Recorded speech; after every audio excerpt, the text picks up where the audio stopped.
My paranormal experiences started when I was a young boy.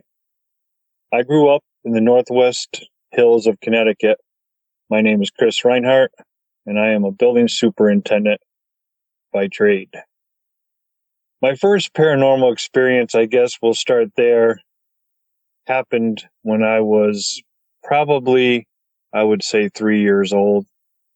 And we were living in a duplex home. My parents were renting. The street was actually called Benton Street. I can remember the street. And I was sleeping in my bedroom one night, and for some reason, I turned over and I saw a full ghost apparition, spirit apparition, but it was like a classic ghost. It was like sheet ghost coming at me, and I can still see it. I mean, these moments in your life you don't forget. You never forget these moments. And it was just coming at me, and it was like the sheets were waving, and there's no wind. It's in my bedroom, and it's just coming at me. And I was a little boy, and I ended up screaming and everything. And all of a sudden, the ghost went away, and the lights came on in the room. My parents still weren't there yet. And this was not a dream. I was well awake. And then I looked down at the floor, and there was we had a wood floor, and there was like a hole in the wood floor. And this little, I can still see it, this grayish, roundish worm was crawling out of this hole. And I remember just pulling the covers over my head and just crying and screaming until my parents finally came in the room, and I would tell them. All the time in that house, I would never want to go in the basement. Something always scared me in that house. Always, always, always scared me in the house. And I didn't come to the realization why this all was happening to me my entire life until recently. Very recently. It took me 50 years to figure it out. So we ended up moving from that house. And after that, I didn't have very many more paranormal experiences until I was probably around 20 years old. My father got sick and he ended up passing away. And we had to build a addition onto my grandmother's house, and we were staying at my other grandmother's house, and I was up in the bedroom in the back corner of the house all by myself. I mean, this house was over 120 years old. One night I was laying in bed, and I heard footsteps coming down the hallway, and then right up to the door, and then all of a sudden, the door handle just started jiggling, like back and forth, jiggle, jiggle, jiggle, jiggle, jiggle, jiggle, back and forth, back and forth, back and forth. And I'm like, who is out there? Who is out there? I threw the covers over my head. I don't know if that's a thing with me, but I threw the covers. I would get out of here. Who is that? Is that my Aunt Millie? Who are you? Who are you? Just go away. And then I heard the footsteps go back down the hall. And the next day I asked everybody, was anybody on the side of the house? Anybody come up and knock on my door, do anything to the door? And nobody was ever there. So that was a pretty wild experience there. I never would have guessed in a million years to have another paranormal experience from when I was a young boy. It kind of makes you wonder, if certain people are in tune to this. And again, as we move forward and we get towards the end here, I'll fill you all in on that. So the years went by. I'm a Sasquatch researcher on the side now. We're jumping probably, my last paranormal experience was when I was 20 years old, 1920. Now we're jumping until I'm around 39, 40 years old. And I am a Sasquatch investigator as my hobby, I guess you would call it. I am no researcher. I am not a professional. I was introduced to this into the Sasquatch realm. And this is when things in my life started to really pick up on the paranormal side. Also, my first experience when I started researching the Sasquatch was a UFO experience. Maria, my wife, and I were coming home from dinner one night, and it was about I don't know. I guess I don't even know if you call a UFO a paranormal experience, but it's not an everyday experience. And we were coming home from dinner one night, and we're driving down the road, and I look over to my right, and I'm like, "Oh my God, what is that?" And I'm looking, and I see this craft, and it's like a perfect rendition of a UFO that you would see on TV. It was round, the middle part was rotating circles, and it was just hovering 50 foot over the tree line. This was like 7 o'clock on a summer night. We could see it perfect. And I said, Maria, look over there. Maria, look at that. What is that? And she looks over briefly and then comes back and she goes, oh, that's just a helicopter. I'm like, Maria, that is no helicopter. That is no helicopter. You need to take a look again. And we're on the side of it now. So she looks up and she can see it. It's right at the top of the tree. We're under it now. And she's looking at it and she just turns her head and she goes, I don't want to talk about it. She was in denial about seeing what she was seeing. I knew perfectly what it was. But again, we're the only ones that I knew that had seen it. I searched the papers. There was no reports. There was no reports of a UFO activity in the area. But we definitely seen it that night. We would experience a lot of this odd things in the forest. We would catch EVPs, and I never put one and one together. I wasn't into, I would watch the ghost hunter shows and I was intrigued by that. It was cool when they got their evidence and I thought it was cool when we were getting EVPs, but I really never dove into the paranormal side of it. One day, me and Maria were at my area. It's called Rock Throw Alley. And, I go to this area. I visit all the time and, we're being followed. The whole time we're being followed, and Maria is hearing it, and she's not liking it, and it's following us and following us. And we get to this one point, and I'm filming in back of us, and all of a sudden this black shadow thing comes out from the woods, and it jumps across the trail, and then it makes another jump, and it goes right down between the rock.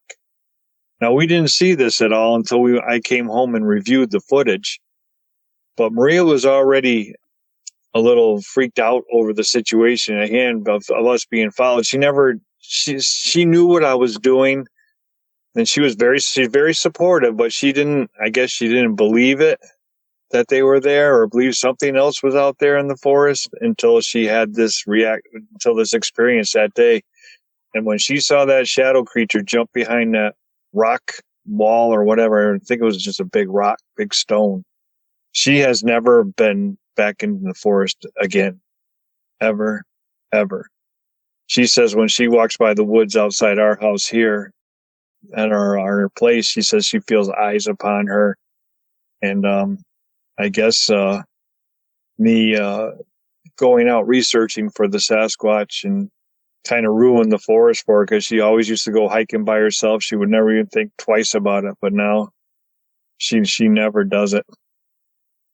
We would experience, again, the EVPs we would catch, the stone throws. I mean, we never saw what was throwing the stones at us, but we thought it was the Sasquatch, but really, who knows if you don't see what's thrown at us. But again, that could be considered a paranormal experience also. We don't know what's throwing the stones at us.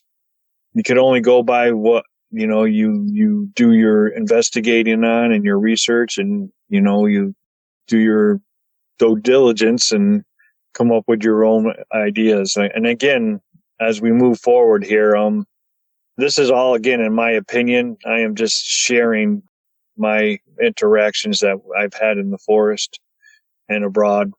Not a lot of people know what I just shared about when I was a young boy, but this stuff has been going on my whole life, and pretty strange. I'm a pretty sane guy. I don't drink, I don't smoke, I don't do anything. My hobby is Sasquatch. That's what I do. So after that day, Maria never goes in the woods ever again. Again, we had this happen and this happen and this happen and this happened. But the major thing never happened until I visited the Green Swamp in Florida. I traveled down the Green Swamp to visit my friend Chris Connor from the Trail to Bigfoot. You can find his channel on YouTube also. He's a great guy, took me in, treated me like family. This is how I got introduced to knowing that there's something else going on with the Sasquatch. There's another whole other side. There is a paranormal, I guess that's what you would call it, paranormal side, whichever way you want to think about it. I just think it's this their normal way of life. But so we were going in the Green Swamp. We're in 3-4 miles deep into the Green Swamp. Now, Chris is a big fan of Skinwalker Ranch. And he introduced me to this RF meter. I never thought of using ghost hunting equipment before. And he had one strapped to his backpack, and he was coming to test it out while I was there for the first time. So I am Mr. Flesh and Blood when it comes to this point in my investigations. I don't think these guys are paranormal in any way or have any special abilities. I just think that they're flesh and blood and they know how to hide. But boy, did things sure change fast in my life. So the first day we're down there, I brought pheromone chips. They say they're Sasquatch pheromone chips. They're attracted to them. The Sasquatch are attracted to them. So we start our hike, and we're in about 3 miles into the Green Swamp. It's mid-July. It's hot, extremely hot. And we're hiking, and we got the pheromone chip, and we get to the area that he calls the fridge. It's a gifting area that he's used over the years. And we had something tailing us the whole time. We had, the Sasquatch, signs you would hear in back of us, and the triangle pattern. I mean, there's a whole strategy behind it. But we get to his gifting area he calls a fridge. Now, I take a pheromone chip out and I tie it to the tree. As soon as I take that pheromone chip out, all of a sudden we start hearing movement around us in a triangle pattern. Here comes the triangle pattern again. But now Chris has his RF meter on his backpack, and it's on, and all of a sudden the RF meter starts topping off. Beep! We're having stones now throwing in at us from two sides. From the left-hand side to the right side. It's hitting the palm fronds up top. And that RF meter is still going. Now, once again, we don't see what's doing it. We can only assume what's going on. Very strange, because now we have physical activity and we're getting radiation. We're registering radio frequency at alarming levels, which we found out later down the line. So another thing happened that day one where we were still experiencing there. This is still the same moment. They're still around, so we decide we're going to go in a little bit farther. So Chris, goes ahead of us a little bit. I'm with his sister. And his sister and I hear a knock. A perfect, Bigfoot knock, classic knock. But Chris hears something right by him. Like right by his ear, right, and it's not a knock. He hears like a whoosh, like something taken off right from him. We're only 20 feet apart here. We're hearing different things, and I've experienced this again, and we'll get to that. So again, remember, I'm flesh and blood, and this stuff is just blowing my mind. I don't know what's going on with the meter. We shouldn't be getting radiation around us in the Green Swamp and the rock throws and everything. So the day goes by, and on our way out, I saw a black shadow thing go across the palm fronds, run really like the Flash, and you could see the shadow go because of the palm fronds. Just imagine it's hanging down in front of the sun, and something runs across the palm fronds and it blacks it out. Well, that's exactly what I saw. It was about 8 feet tall, very quick. We made our way out of there, and we couldn't figure out what was going on. The meter was new, everything was new. It was just a wild, wild day. We never experienced anything like that, or I have never experienced anything like that, and I don't think Chris and his sister had either. The next day, Chris wants to bring me into the area of high strangeness, he calls it. He calls it the Thunderdome. This is way into the green swamp. We hike a long, long, long time to get there. And we're going in and we're coming in. We got the RF meter again with us, and we're coming in, and I'm leading the pack, and I fall into the river, a creek. There's like a little creek, and I just trip and fall. And remember this spot about me falling, and we'll come back to it. And we make our way across the river, and we get over to this spot. And Chris tells me this is the spot where I can ask for the knocks. And I'm thinking, okay. And he says, so I'm going to do it. We'll tape it, and let's see what happens. So Chris gets up in front of me. I'm taping this whole, and this is all, everything I'm telling you, we captured on film. So you could see this on my channel, Discover Sasquatch, if you want to. So Chris doesn't think I'm crazy and talking out my beep. Can you give us a couple knocks? So we're waiting. 20 seconds pass by. All of a sudden, knock, knock. Right on the tree, right there. Chris asked for it, and he gets it. All of a sudden, the RF meter starts tapping out after those knocks again. Now the RF is tapping out, screaming, beep. All of a sudden, Chris notices that his phone is also going crazy at the same time. Whatever it is trying to get into his work app and his pharmacy app and his bank account, and it's scanning his phone. It's going through all the channels. And the RF meter's going off, and this is going on, and then the RF meter finally stops, and Chris goes, well, check your phone, see what happens with your phone. I said, I don't think anything's going on with my phone. So I pull my phone out. Now, I just got this phone 2 weeks prior. Nobody has this number but Chris and my wife. It's a brand new number. Nobody has it. So I look at it, and there's a text message that's going out to somebody from me. It's being typed out from me to somebody else. And it's 4 initials, and it's M, B, B, and C. But over and over and over and over again, line after line after line after line of the same 4 letters. So we figured it was in my pocket. I did a butt dial. So let's erase it. So we erased everything but 11 lines, and then we made sure that we got a little bit of on tape. So we had evidence or whatever, who knows what it meant. And we just erased the rest after we filmed it. And we waited there for a little while, and things died off really quick. And then we ended up leaving, and we had a couple more things go on our way out that day, but nothing very exciting. And then we get back to Chris's home that night, and I get out of the shower. Again, it's 95 degrees, and we're in the Florida swamp. So I'm getting the shower. I get out of the shower. He's telling his wife, Beata, about what happened. And I get out of the shower. I look at my phone, and what is back on my phone? BB, MC again. Me texting out to somebody else, but now it has capital letters, exclamation points, parentheses, periods. It is now letting us know this was no mistake.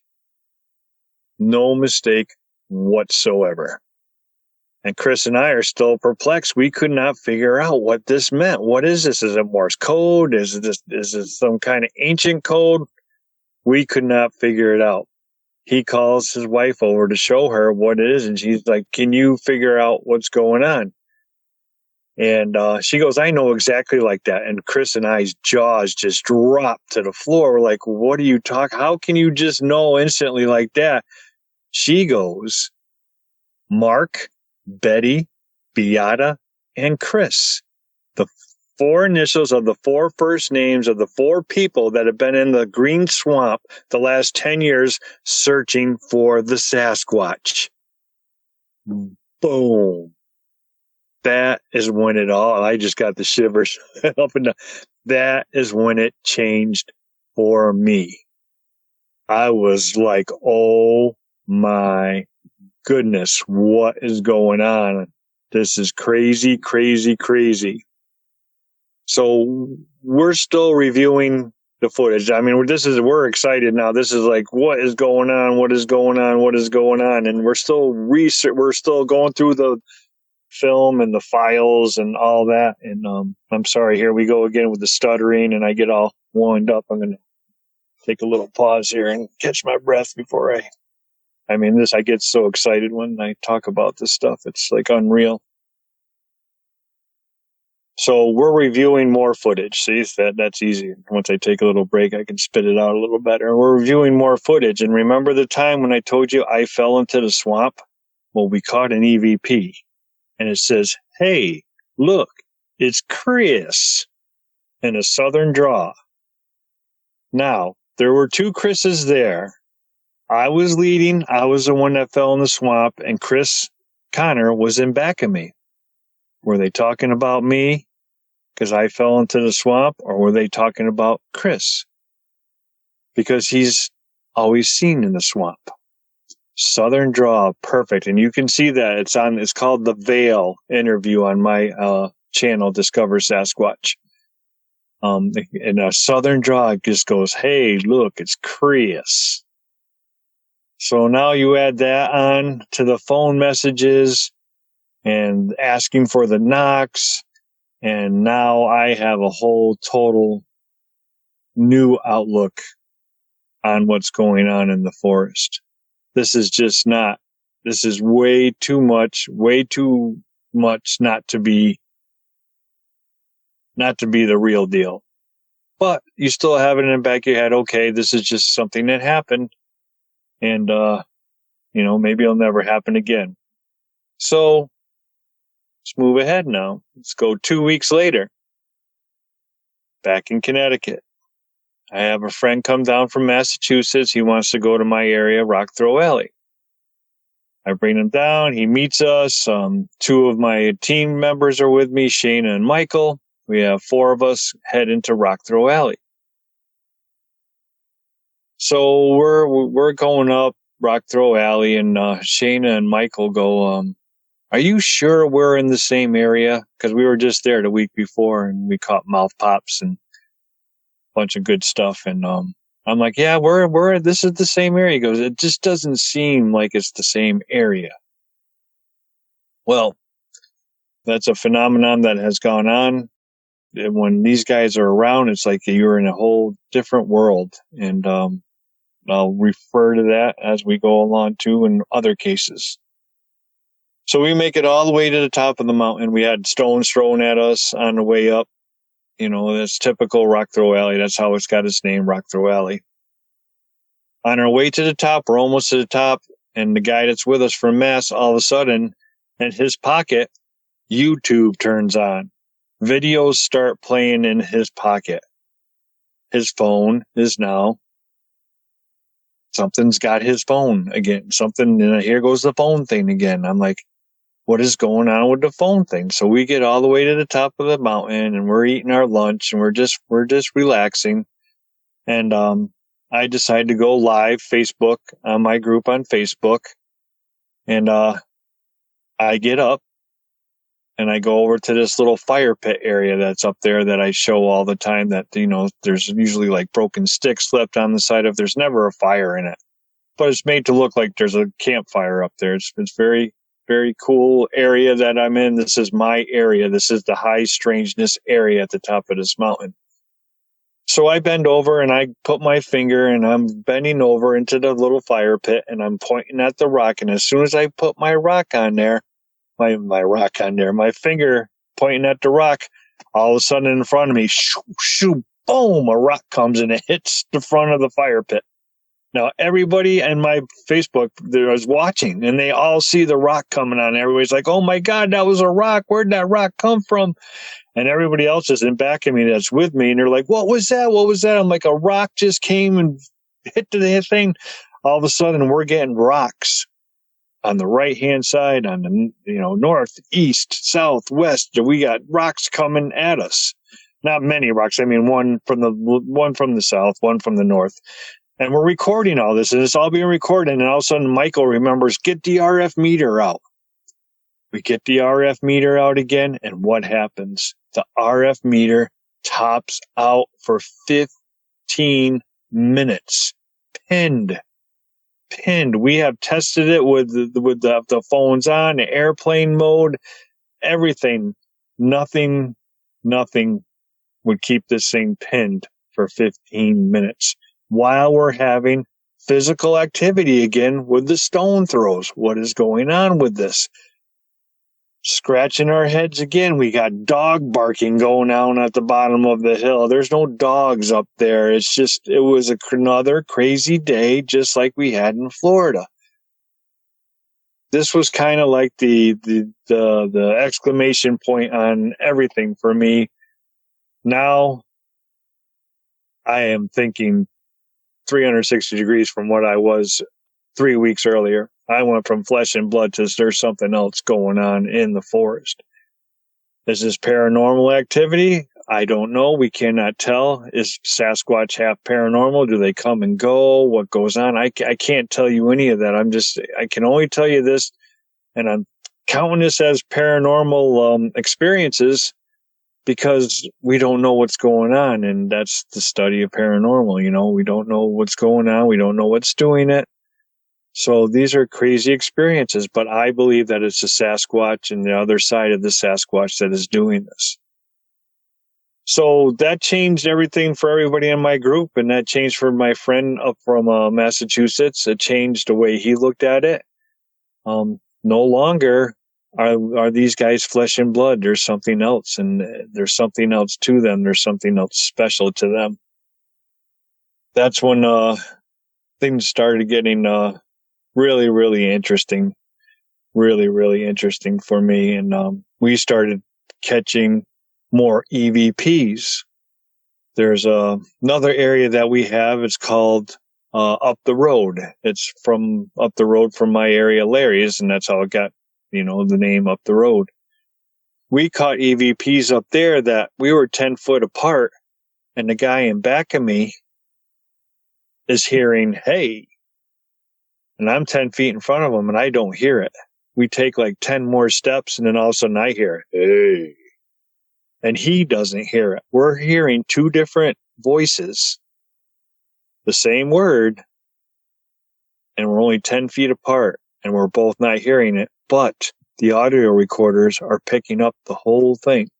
Again, that's on my channel, though it's called The Ones from Up the Road, I believe is the video. You can check that out on there. There's a lot of crazy EVPs. Ever since the Green Swamp, we've been getting crazy EVPs. So after the Green Swamp and after the episode Rock Throw Alley, my little grandbabies live with us. Elijah was 4 and Jane was 2. Ever since I came back from the Green Swamp, they were pointing in the corners of the house saying monsters. We see monsters. Monsters, monsters, monsters, monsters. Which was concerning to me. I would have never guessed, because again, I'm new to all this. I would have never guessed to have the house blessed. I would have never even thought about it. But then I got 3 scratches on the inside of my arm. The day before, I was going up to my friend Alfred Santoriga's house for his birthday party. I get up to his birthday party and I tell him what's going on at my house, and then he looks at my arm and he's very concerned. He thinks that I brought something back from somewhere and it's in the home. So he called out, 2 of his friends.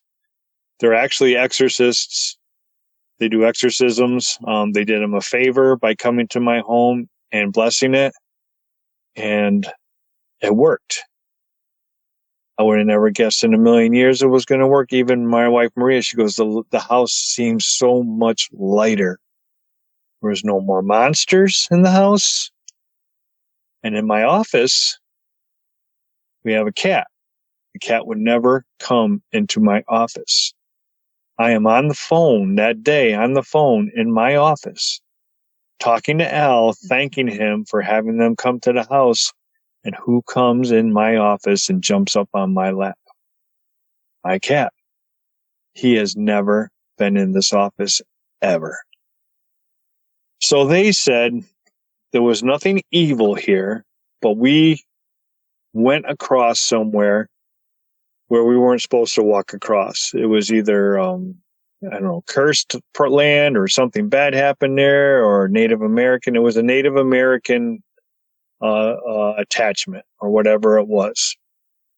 So she told us that it's out of the house, but it's still around the house. You can't let it back in, but it's still here. That's all they could do is get it out of the house. They did an offering of tobacco. It was pretty wild, how it all went, and it did lift. The house did lift.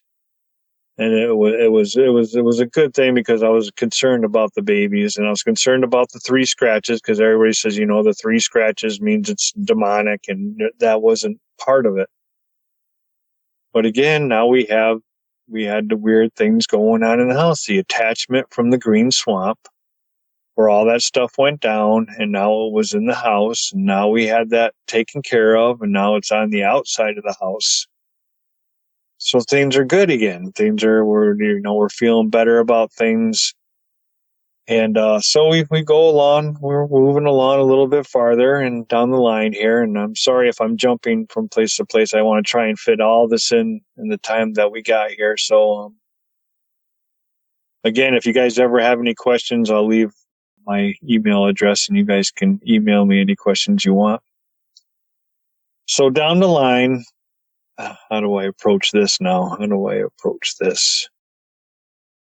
I started investigating with the paranormal now. I have an RF meter. I have dowsing rods. We're recording everything we go out with. And that's our approach now, that we're approaching the high energy, and that's our approach now. So we're doing all that, and that's our approach. So there's a sighting in my town of a Sasquatch by a woman on the other side of town, on the same creek where joined Larry's and up the road. It's the same creek, and it was seen in the creek, and it ran across the road, and it was heading this way. So we didn't even think twice about it. We did think twice. There was a sighting in our town, which you never hear about, but we never thought twice about heading this direction. I never put one and one together. Well, that whole week, Maria had her hummingbird water being drank, and all the flowers flown all over the place, just scattered. But always the 5 were there. And that happened for 4 straight days. And on the 4th straight day, they took one of her flowers, and she was upset. She knew who it was or what it was by this time, because just the way it was acting. She comes in the house, she goes, "You tell your buddies," that's what she goes, "I want my flower back." I'm like, "Oh, okay, I'll just go out there and tell them you want your flower back, and so they'll probably bring your flower back." So I just did it by any chance. So the next day, we come outside. She goes outside. This is her now. This is her interaction. This isn't me. She goes outside, and she comes back in. She goes, "You're never going to guess it." I'm like, "What?" She goes, "The flower came back, and now all the little flowers are in a little pile," she said, "directly underneath the hummingbird water." I'm like, "Well, if that doesn't tell you anything, I don't know what does." They must be listening to you, because they knew you were upset, and whatever it is brought it back to you. So again, she said that to me in the house. How are they hearing it outside, or whatever it is, hearing it outside and taking care of business? I mean, what she wanted, she got. So that's pretty exciting stuff. So that night we're laying in bed, and I'm laying upstairs in bed. Maria's downstairs, and the babies are taking a bath. And all of a sudden my room starts shaking. I mean, violently shaking. And I thought the pipes were going to burst. I get up out of bed. I run out, "Turn the water off, blah, blah, blah. What's going on with the pipes?" And Maria yells up from downstairs, and she goes, "Those are not the pipes." I'm like, "Well, then what is it?" She goes, "There's a blacked out helicopter hovering over our apartment." There was a blacked out helicopter hovering over our house, 50 feet above our home, just hovering for 10 minutes. And then it took off. We searched every log, how every flight's supposed to be logged. We searched through all the apps, everything. There was no helicopters in our vicinity that night. Guess what stopped after that? You're right. The hummingbird water. Nothing came to drink the hummingbird water again. No more flowers pulled off. It all stopped after the helicopter. The helicopter come here to warn us, or did the helicopter come here to chase the Sasquatch away? Now I know 100% there was a Sasquatch here. What I can't figure out is how I heard Maria say that I want my flower back. I mean, I go outside and I say, well, Maria wants her flower back. I mean, that's not, I mean, you can't put the one and one together on that and just think that's normal. But again, you can ask her and she'll tell you this is 100% true. Everything I talk about, I usually have somebody with me, except what couple parts that are coming up that I don't. But you'll understand as we get to those. So now this leads up to the paranormal part again.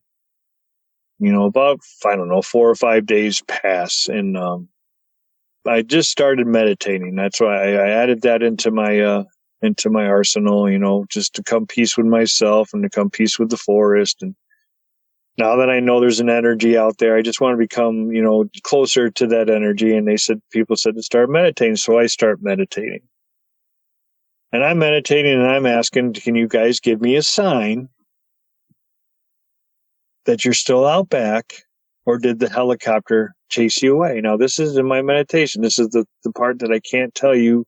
There's no witnesses to this, so you'll have to just trust me on this. I wouldn't lie about this. I'm not getting anything out of this to tell you this. I just want to share my experience because awareness is what I'm all about, to make people aware that this is really going on. So I'm in my meditation and I start seeing this face. And it's a Sasquatch face, but she has like 4, I know it's a her now. She's got 4 dreadlocks. I got my hand going across my face right now trying to explain it to you. And she had 4 dreadlock hair clumps in front of her eye, and she was looking at us, and she was looking at, not us, she was looking at me. And all of a sudden I hear this, na, na, na, na, na, na, na, na, na, na, na, na. And it goes on for a little bit. Then all of a sudden I hear, Natari. And I wake right up out of my sleep. I'm like, what was that? Holy cow, what was that? I have a face and a name, a Natari. That's a name that I would have never in a million years, Natari. I'd have never mentioned that name ever, ever, ever in my life, or else I would never came up with that name, Natari. So the next day, I come down the stairs and Maria goes, well, look what's out in back. What's in the yard? And I look out in the backyard, and there's a Tupperware container, and there is a Velcro stuffed monkey type thing. So now here's the kicker part. I was asking if she would give me a sign, or whatever would give me a sign to let me know they were still out back, or if the chopper gave them away. At my gifting site at Larry's, now I know she came from Larry's now, but listen to this. At my gifting site called Larry's, I buried the gifts under the ground in Tupperware containers, and I used to strap a monkey with the Velcro hands, the same type of monkey thing, in the tree at the gifting area. Oh my Lord. And that's in the backyard. The same night that I asked for signs, I got a name, a face, and proof, physical proof now. So I had the mental proof like we got in the swamp, in Green Swamp, and then we got the physical proof again. Now the Sasquatch are in both realms. They're in this is telepathy. This is now I know 100% is telepathy. They're communicating and leaving the signs in the backyard. So I tie the monkey in the tree out back just to see what happens with the monkey, and just leaving it there. So about, I don't know, 5 days goes by and I see another Sasquatch, but this time it's a gray one. And he's looking at me through a bush with red eyes. But when I make eye contact with this guy, he scares me so bad I wake right up. this gray Sasquatch wakes me right out of my meditation, and I just couldn't go back there again. So every night I pray before I meditate. I ask for protection because we had the house blessed here. There's things out there that you can invite into your home that are nasty, and they're nasty fellas, and you don't want them in your home. So I pray for guidance. I pray for protection, because when you meditate, you go somewhere else. You are not here anymore. It's like an out of body experience. It's very strange. It's I call it it's like you're in a dream state. But so it's very, I always pray before I meditate, but I meditate, seeing the gray one. So, I don't know, 5-6 days later. Now this is all like happening. It's like a string of events. I'm meditating, and all of a sudden there's a beach ball on my top of my chest. It's very, why is there a beach ball on my chest? And I'm just sitting there. All of a sudden I look around the beach ball. Oh, I just got the chills right up my spine. I look, oh yeah, see, hold on. Oh, all right. So I look around the beach ball to the left-hand side. I'm looking around the beach ball, and there's this little Sasquatch, black-haired, fuzzy guy, like a stuffed animal fuzz. And I got my head tilted to the side right now looking at him. And he's got no hair on his eyes, just around his eyes. It's all like, it's almost like, looks like a mask. Like he's got a mask of skin. And he runs up the side of my bed, and he jumps up on the top of that bed, and he goes, Archibald. Just like that. And he's looking at me, but he doesn't talk it. This is telepathy. He's looking at me, and then I'm hearing his name, and his name is Archibald. So I tell Maria the next day, I'm like, wow, this is what happened last night. And she's nice. She's like, you're not going to believe this, but look outside. I look outside, and guess what is gone out of the tree? The stuffed monkey has now been taken. It is now gone. And then Maria tells me for the last 3 days that there has been no animals that have come to the feeders. No squirrels, no birds, no nothing. There has been nothing coming to her feeders. It's often reported how the forest turns off when the Sasquatch are around. This is blowing my mind now. They're coming to me again, telepathy. That's what people call it mind speak, but the true term is telepathy. That's what's going on. And then the next day, physical. Something took that monkey out of the tree. Nobody came and took that monkey out the same night. As it's just not coincidence. There's no more coincidence in my life whatsoever. After this event, there is no more coincidence. So, a couple nights pass. I don't know, about a week or so. I forgot. I don't know exactly how long it went for. But Maria and I are going out to vote. It's like 6:30 at night. Still got light out, and I walk outside my house. Now this just happened, and with the little Sasquatch, and I'm walk out the house, and I look up, and there is another UFO over our apartment. This thing is the size of a football field. It is octagon in shape. It has copper triangle patterns all over it. It has a white light on the front and a red light and a blue light on the back. And that is it. And it is not making a sound. It is hovering and it is moving. Maria follows me out the door. I go, Maria, look up above the apartment. She looks up above the apartment and she goes, that's just an airplane. And turns her head down and walks. I said, Maria, look back up above the apartment. And she looks and she goes, oh my God, what is that? I'm like, what do you think that is? Oh my God, Maria, look at the size of it. And I'm following it down we live in like a townhouse complex, and I'm following it down the parking lot. And I'm pointing, I'm going, look at that, look at that. And there's people out in the parking lot taking their groceries out of their car and getting stuff out of their trunk and just doing the normal stuff.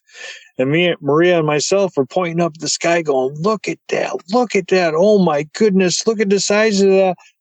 We get into the car and we start chasing this. And Maria's like, nobody looked. I'm like, what do you mean nobody looked? She goes, nobody turned around and looked. It was like we weren't even there. I'm like, what do you mean? And she's like, no. She's like, our neighbor's name is Joe. Joe was right there and you're shouting. And Joe just kept on taking the stuff out of his trunk. He didn't pay one bit of attention to you. Not even a turn, not even a nod. It was like you weren't even there. And now I'm just like, well, what the heck happened? Was that just for us to see? Was that just for her to see? I don't know. But now this is the second craft that Maria and myself saw. So we followed it. It went up the hill, went up the mountain. It took a left-hand turn. When it turned, it banked, and you could see the top of it. It was like it looked like a stop sign, but it was copper. And then it would even out, and he went in and he got to the woods, and then poof, gone. Gone. Just disappeared, gone. And again, Maria's going, what is going on here the last couple months? I didn't sign up for this. She's going, now she's had enough. She goes, I don't want this. This is your stuff. I don't want it. And, I felt bad. I'm like, I don't know what to tell her. I don't know what to tell her. I said, I didn't ask for this either. I don't know why it's happening. I don't know why it's happening. So we got through that, and, nothing really major happened again until Al Santoriga, my he's a good friend of mine. We talk all the time, and he's the one that's helped me through a lot of this. Had a telepathy episode, and guess what he saw? He saw the gray Sasquatch. But he got a name, he got a face, he got everything with the red eyes. I wish I could remember the name at the top of my head, but I can't remember. It begins with an A. He could tell you in a heartbeat, but so he experienced the same gray Sasquatch as I, and he has a psychic. And he went and told his psychic what was going on. And she's like, oh my God, Al, I need to talk to Chris. This gray Sasquatch has been coming to me, and I need to talk to him. And Al calls me and tells me everything that's going on. And I'm like, well, why? He goes, I don't know, but she doesn't reach out to anybody. She's always, psychics, the real psychics deal with that 24/7. These things, everything comes to them because they know they can communicate with them. So she's 24/7 has spirits coming to her and people coming to her. But he says she blocks everybody else. She doesn't reach out to anybody, but it must be pretty important. So she calls me and she tells me, she goes, you have psychic abilities. You don't know it. You have strong psychic abilities and you don't know it. I need to teach you and prepare you how to defend yourself. She goes forward and she goes, your aura is the brightest white aura I have ever seen in my entire life.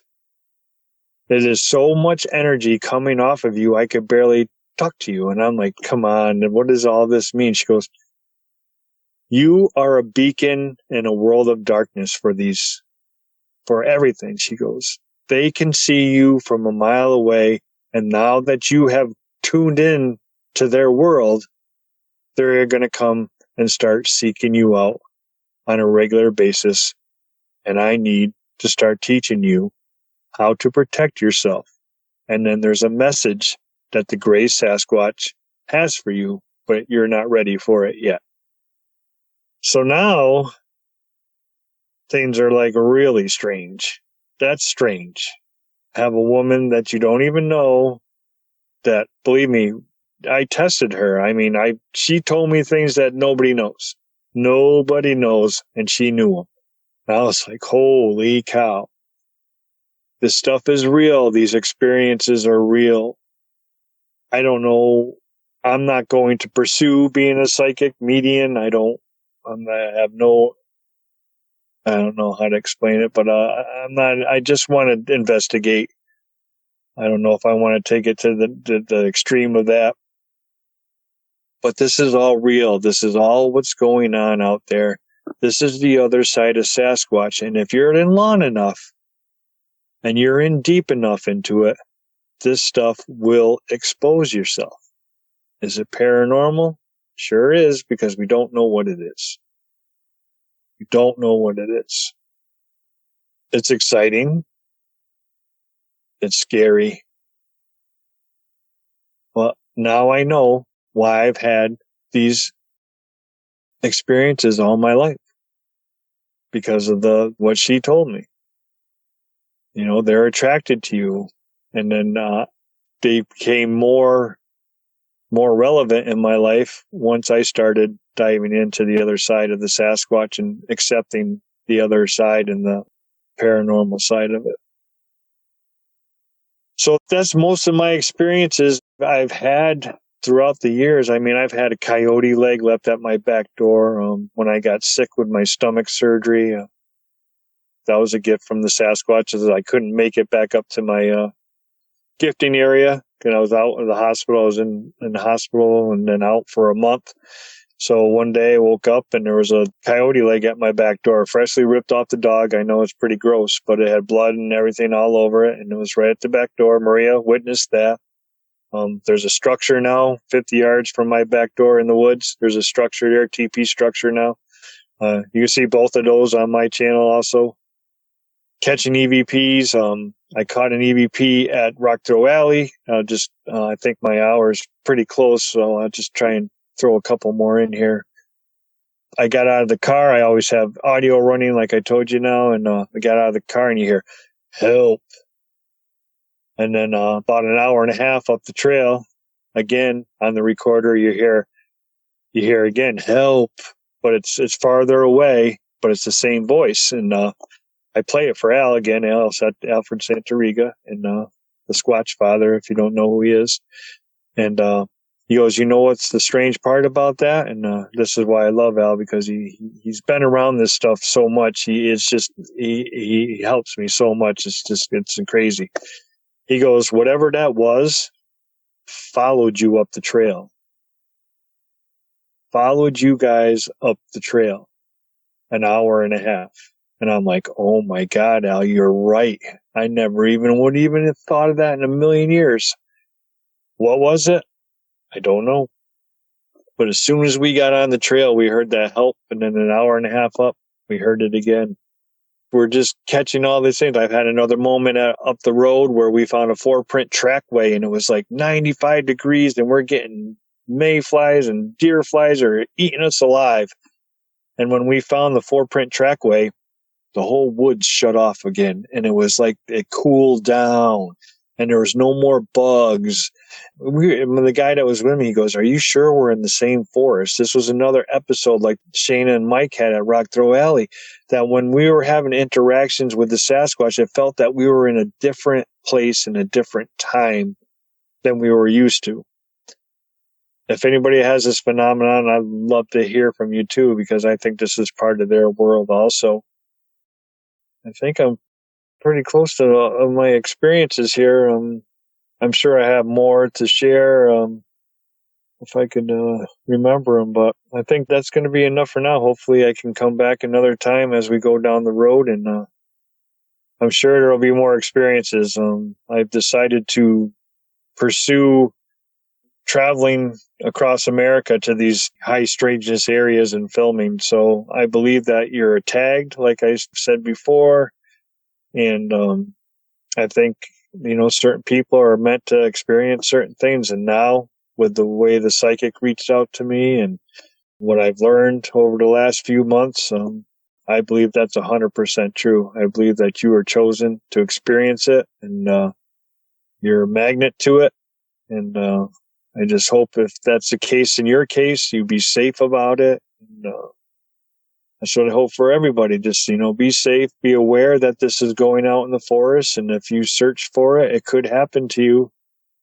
Again, we didn't ask for it. It just happened, and it has progressed, and it continues to progress. So those are my experiences. Those are my paranormal experiences. If you've had a paranormal experience and would like to be a guest on the show, please contact us by going to myparax.com. That's myparaex.com. Thanks for listening.